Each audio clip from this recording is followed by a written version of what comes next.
चंद्रपूर जिल्ह्यातल्या मूल शहरात सिलेंडरसाठी मोठ्या रांगा लागल्याचं चित्र पाहायला मिळतंय।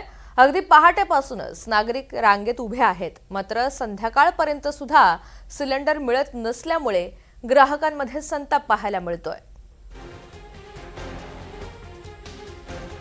अगदी पहाटेपासून ग्राहक इथे रांगेत उभे आहेत आणि त्यामुळे संध्याकाळ जरी आली तरी सुद्धा आपला नंबर लागत नाहीये किंवा सिलेंडर मिळत नाहीये अशी अनेकांची तक्रार आहे।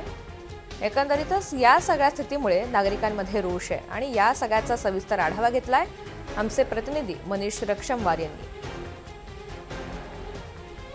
मागील काही दिवसापासून अख्ख्या देशामध्ये जे युद्धजन्य परिस्थिती निर्माण झालेली आहे त्याचा फटका सुद्धा भारताला सुद्धा लागत आहे। म्हणजे भारतात महाराष्ट्रात आपण आहोत, महाराष्ट्रामध्ये चंद्रपूर जिल्ह्यातील मूल तालुक्यामध्ये आपण आहोत। मूल तालुक्यामध्ये मोठा फटका बसलेला आहे। आपण बघू शकता या ठिकाणी पहाटेपासून हे ग्रामस्थ बसलेले आहे लाईनीमध्ये आणि यांना सिलेंडर मिळत असं यांचं म्हणणं आहे। यांचं म्हणणं असं आहे की आम्ही रोज या ठिकाणी येतो, रोज सिलेंडरसाठी बसतो आणि मग दुपारच्या नंतर तो ग्राहक दुकानवाला येते आणि तो सांगते की आता सिलेंडर राहिलेलं नाही, मग आम्हाला असं वापस घेऊन जावं लागते। या ठिकाणी नागरिक जरी शांत असले तरी त्यांच्या काही समस्या आहे, आपण जाणून घेऊया ते काय सांगणार आहेत।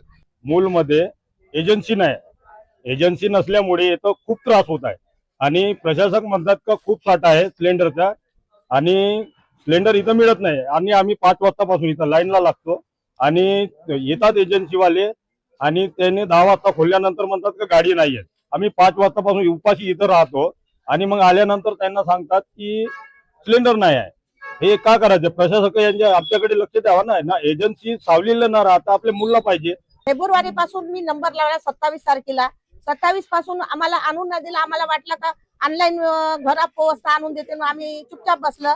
नंतर आम्हाला संपल्यानंतर आम्ही अजून पुन्हा इथं आलो तर आम्हाला भेटत नव्हता। मग अजून दुसऱ्यांदा नंबर लावलं तर आम्ही आज शुक्रवार पासून मी येथे लाईनीमध्ये आहो 3 दिवसापासून। शुक्रवार, शनिवार आणि सोमवार, आज मंगळवार, आज 3 दिवसापासून आम्ही रोजीपाजी करणारे लोक आम्ही रोजी करून आम्ही इथं येऊन लाईनीमध्ये राहून असा आम्ही उपाशी आहोत। रात्री आम्हाला स्वयंपाक नाही झाला। आम्ही इथं ठरवलं तर आम्ही का करावं बा, आम्हाला आता काड्या नाही आहेत, काही नाही आहेत, आम्ही कावर स्वयंपाक करावं? आमचा एक सिलेंडर असल्यामुळे आम्हाला गडबड होते। एकंदरीतच नागरिक सकाळपासून लाईनीमध्ये असल्यामुळे त्यांचा रोष दिसत आहे। एनडीटीव्ही मराठी करता मनीष रक्षमवार, गडचिरोली।